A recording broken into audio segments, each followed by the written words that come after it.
مشکلات سے گھبرایا نہ کریں، ذہن بنا لیں کہ جس رب نے دی ہے وہی اللہ نجات بھی عطا فرمائے گا۔ انسان آسان ہو جاتا ہے۔ ہم لوگوں نے نا دوڑ صرف سکھ کٹھے کرنے کے لیے لگا لی ہے، سکھ کٹھے کرنے کے۔ اگر ہم یہ ذہن بنائیں نا کہ مشکل میرے اللہ کی طرف سے آئی ہے تو وہ مجھے آسانی بھی ضرور عطا کرے گا، تو پھر اللہ ضرور ہی آسانیاں عطا فرماتا ہے۔ اور جو مشکلات زندگی میں آتی ہیں نا، حضرت مولا علی شیر خدا رضی اللہ تعالیٰ عنہ کا بڑا خوبصورت فرمان ہے۔ حضرت علی فرماتے ہیں جب تجھے مشکل آتی ہے تو وہ تجھے رب کا پتہ بتانے آتی ہے، وہ تجھے اللہ کا پتہ بتاتی ہے۔ اس لیے کہ جب تو سارے اسباب کر لیتا ہے، جو ضرورت ہوتی ہے پوری کرتا ہے، تندرست ہو کے وہ کام کرتا ہے، پھر بھی کام نہیں ہوتا، تو اس کا مطلب ہے کرنے والا تو نہیں، کرنے والا کوئی اور ہے، جو کام کرنے والا کوئی اور ہے۔ تو عزیز بھائی یاد رکھیں، ہر مشکل کے ساتھ اللہ نے آسانی رکھی ہوتی ہے۔ اگر اللہ تبارک و تعالیٰ بیماری عطا کرے تو اس کے ساتھ اللہ پھر جو تندرستی دیتا ہے وہ بھی بڑی اعلیٰ ہی عطا فرماتا ہے۔ اگر اللہ کبھی غربت دے تو پھر اس کے بعد جو اللہ تعالیٰ آسانی دیتا ہے وہ بھی بڑی اعلیٰ ہی عطا فرماتا ہے۔ اگر کہیں سے آپ کو دکھ ملتے ہیں تو پھر جب سکھوں کا وقت آتا ہے تو پھر گنے نہیں جاتے۔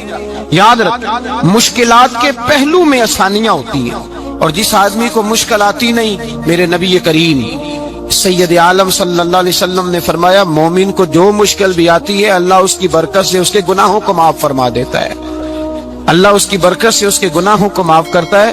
یہاں تک کہ حضور نے فرمایا میرے مومن کو کانٹا بھی چبھے تو اللہ تعالیٰ اس کی مشکل کو آسان فرما دیتا ہے۔ دو بزرگ بیٹھے تھے، ایک حضرت احمد رحمت اللہ علیہ اور ایک حضرت شرف الدین منیری رحمت اللہ علیہ۔ تو حضرت شرف الدین منیری کہنے لگے کہ دوست اصل میں وہ ہوتا ہے جو دوست کی طرف سے آنے والی تکلیف پر صبر کرے، جو اللہ کی طرف سے آنے والی تکلیف پہ صبر کرے وہ اللہ کا محبوب ہوتا ہے۔ تو حضرت احمد فرمانے لگے نہیں، مجھے تیری بات کی سمجھ کوئی نہیں آئی، صبر کرے وہ اللہ کا دوست ہے، مصیبت پہ صبر کرے۔ تو کہا جناب پھر اگر نہیں سمجھ آئی تو آپ بتا دیں اللہ کا دوست کون ہے؟ تو آپ فرمانے لگے جو محبوب کی طرف سے آنے والی مصیبت کو اس کا تحفہ سمجھ کے قبول کرے وہ اصل دوست ہوتا ہے، اس کا تحفہ سمجھ کے قبول کرے، اپنے رب کا تحفہ سمجھے، مالک کا تحفہ سمجھے کہ اس نے مجھے تحفہ دیا ہے، مجھے کسی مشکل میں ڈالا ہے۔ تو رب کریم بلا مثال و بلا تشبیہ سمجھانے کے لیے اللہ جب کسی کو مشکل میں ڈالتا ہے، کافروں کو تو اس نے موجیں کرائی ہوئی ہے، بڑی بڑی سہولتیں دی ہوئی ہیں، مشکل میں ڈب بھی ڈالتا ہے، اپنے نیک بندوں کو ہی ڈالتا ہے۔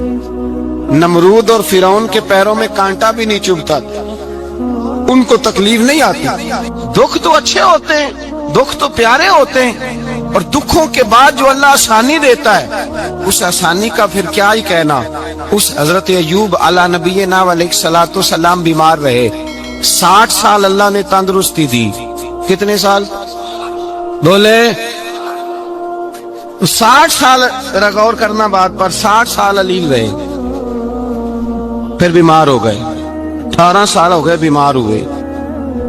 زوجہ کہنے لگی دعا کر لیں آپ کو اللہ صحت دے دے۔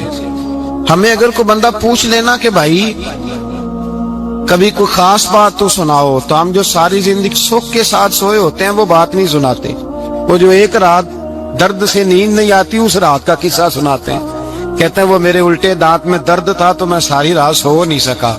او بھائی جو ساری زندگی سویا ہے اس کا تو ذکر نہیں کر رہا، اور ایک رات جو تجھے نیند نہیں آ رہی، کسی سے پوچھا جائے، ڈاکٹر کہتے ہیں 360 ہڈیاں ہوتی ہیں وجود میں، کسی سے پوچھا جائے نا تیرا کیا حال ہے تو 359 ہڈیوں کا ذکر نہیں کرتا، جس گھٹنے میں درد ہے اس کا ذکر کرتا ہے، کہتا ہے یہ گھٹنے میں بڑی درد ہے۔ او بھائی باقی 359 ٹھیک ہے نا، ان کی بھی تو کوئی بات سنانا۔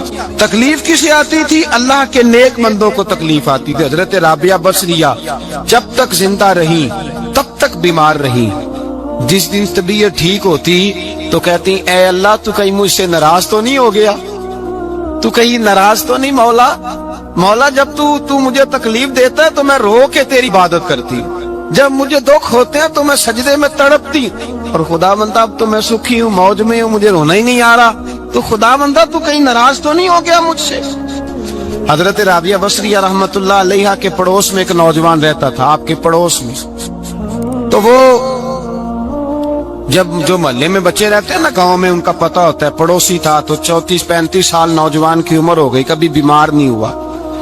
ایک دن اس کی طبیعت علیل ہوئی، سر میں درد ہوا تو اس نے پٹی باندھ لی سرخ رنگ کی. باہر نکل کے آیا، حضرت رابعہ بصری علیہ رحمہ نے دیکھا تو فرمانے لگے بیٹے خیر ہے؟ لگا جی اماں جی سر میں بڑی درد ہے. آپ فرمانے لگے کتنی عمر ہو گئی؟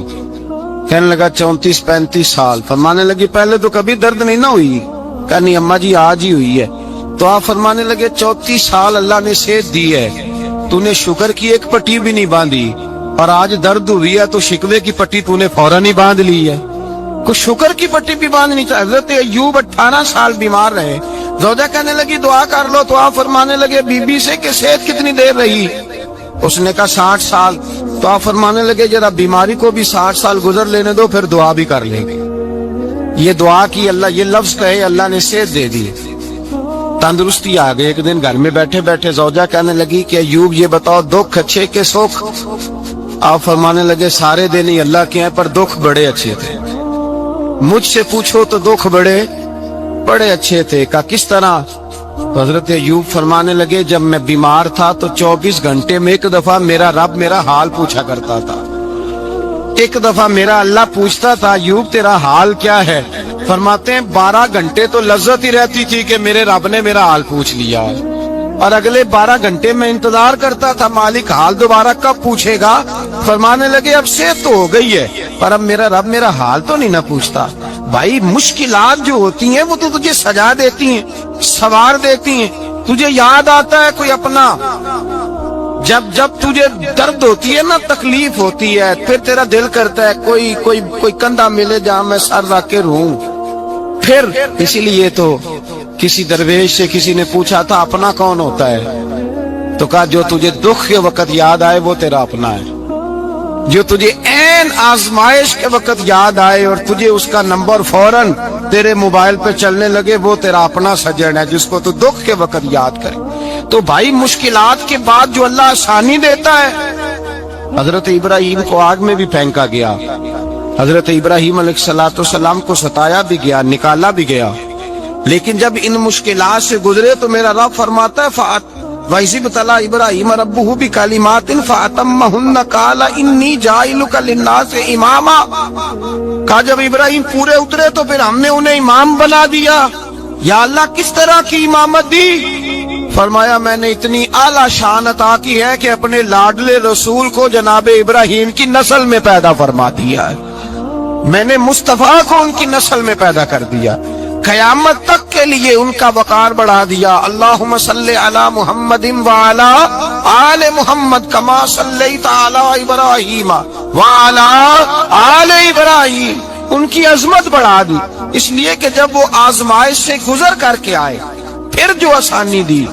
میرے نبی پاک صلی اللہ علیہ وسلم نے دین ابراہیمی کی بہت ساری چیزوں کو رکھا، کہا میں ملت ابراہیمی پہ ہوں. جب کوئی مشکلات کو عبور کر کے آتا ہے، جب کوئی تکلیفیں سہ کر کے آتا ہے، اس کے لیے جو اجر ہوتا ہے، اس کے لیے جو پھر اللہ کتنی ذرا بڑی توجہ کیجئے گا. لوگ سمجھتے ہیں فلاں آدمی مشکل میں ہے تو شاید مشکل میں ہی رہے گا، فلاں آزمائش میں ہے تو شاید میرا اللہ فرماتا ہے ایک مشکل دے کے میں 2 آسانیاں بھی دوں گا. تم مشکل دیکھ رہے ہو، مشکل نہ دیکھو، وہ جو اس کو بعد میں آسانی آنے والی ہے، اور ڈبل جو میں اس پر نعمت کرنے والا ہوں اس کو دیکھو. حضرت یوسف کو بھائیوں نے کنویں میں ڈال دیا تھا، اور جب کنویں سے نکلے تو مصر کے بازاروں میں بکے، اور پھر زلیخا نے الزام لگایا تو حالات بگڑ گئے. حضرت یوسف کو جیل جانا پڑا. کتنی کٹھن زندگی تھی، لیکن میرے مالک کو کچھ اور ہی منظور تھا. کنویں میں گرنے والے، بازار میں بکنے والے، جیل میں جانے والے، الزام لینے والے جناب یوسف کو رب کریم نے اسی مصر کا بادشاہ بنا دیا. اللہ پاک نے اسی مصر کا حکمران بنا دیا. یاری تیری سونا پر ازمیشاں تیریاں اگ، اے سونا پرکھیا جامد آئی پہلو نال اگاں دے لگ. اس کے لیے تھوڑا سا جتن کرنا پڑتا، تھوڑے کٹھن حالات سے گزرنا پڑتا، تھوڑی آزمائشوں کا روپ دیکھنا پڑتا، ہم چاہتے ہیں کہ ہمیں چھیڑے کوئی نہ کوئی تکلیف نہ آئے، کوئی آزمائے، یہ ہو نہیں سکتا میرے بھائی۔ نامی کوئی بغیر مشقت نہیں ہوا، 100 بار جب عقیق کٹا تب جا کر نگی ہوا۔ ہم چاہتے ہیں کہ ہمیں کچھ بھی دقت نہ آئے، مشکلات نہ آئے، اور مشکلات تو انسان کو سنوارتی ہیں بھائی، وہ تو نکھارتی ہیں۔ کبھی پوچھا کرو جا کر کے کسی گندم کے دانے سے کہ تو کہاں کہاں سے ہو کے آیا ہے، کہاں کہاں سے نکل کے آیا ہے، تو وہ بتلائے گا کہ بڑے مشکل مراحل سے گزرا ہوں، اور پھر اللہ نے مجھے طاقت دی ہے کہ میں انسان کے وجود کا حصہ بنا۔ تو بھائی کٹھن مراحل، آزمائشیں، تکلیفیں، یہ انسان کو بڑا انسان بنا دیتی، یہ اس کے لیے ترقیوں کا پیش خیمہ ہوتی۔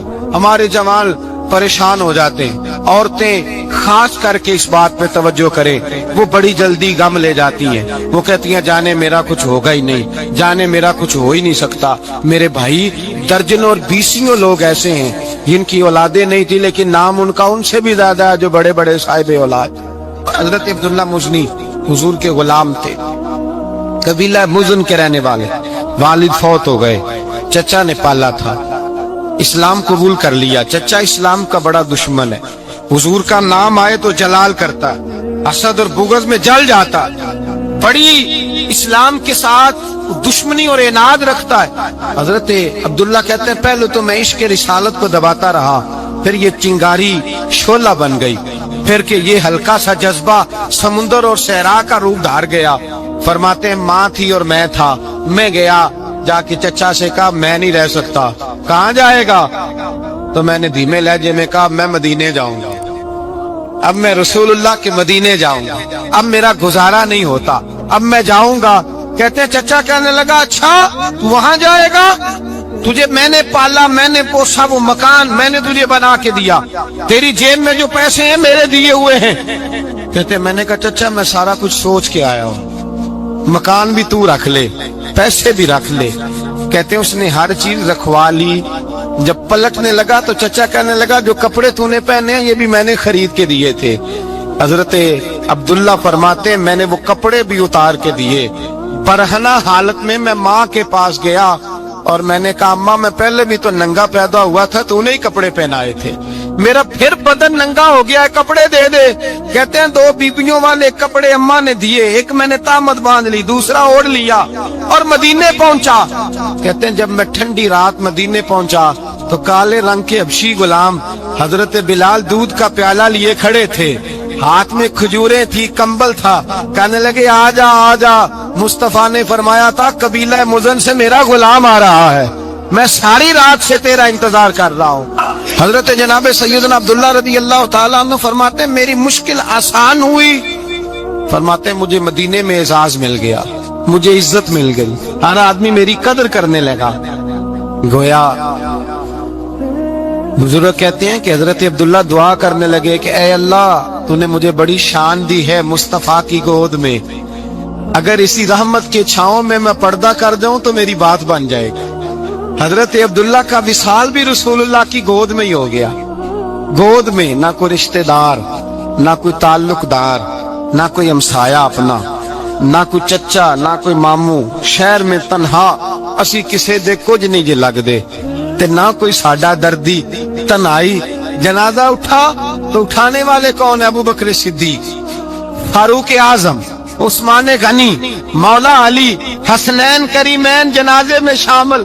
میرے رسول پاک صلی اللہ علیہ وسلم نے جنازہ پڑھایا، دیکھو مشکل کاٹی تھی تو آسانی کا رنگ دیکھو، آسانی کا انداز دیکھو۔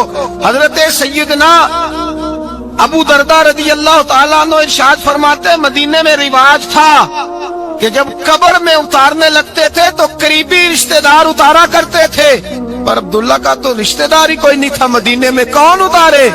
فرمایا جب قبر میں اترنے لگے تو حضرت ابو بکر صدیق اور حضرت عمر فاروق اتر گئے کہ ہم قبر میں اتارتے ہیں۔ رسول اللہ نے فرمایا تم باہر نکلو، تم کیوں قبر میں گئے ہو، باہر آؤ۔ کہتے ہم باہر آئے تو اللہ کے رسول اندر گئے، فرمایا کون کہتا ہے اس کا کوئی نہیں، میں جو موجود ہوں۔ کون کہتا ہے کوئی نہیں؟ فرمایا رکھو میرے ہاتھوں پہ۔ کہتے ہیں حضور کے دست مبارک پہ رکھا اور باہر کھڑے ہم رشک کرنے لگے کہ واہ اللہ تیرا آسانی دینے کا رنگ، آسانی۔ اس نے مشکل برداشت کی تو رب نے مصطفیٰ کے قدموں میں آسانیاں عطا فرمائی۔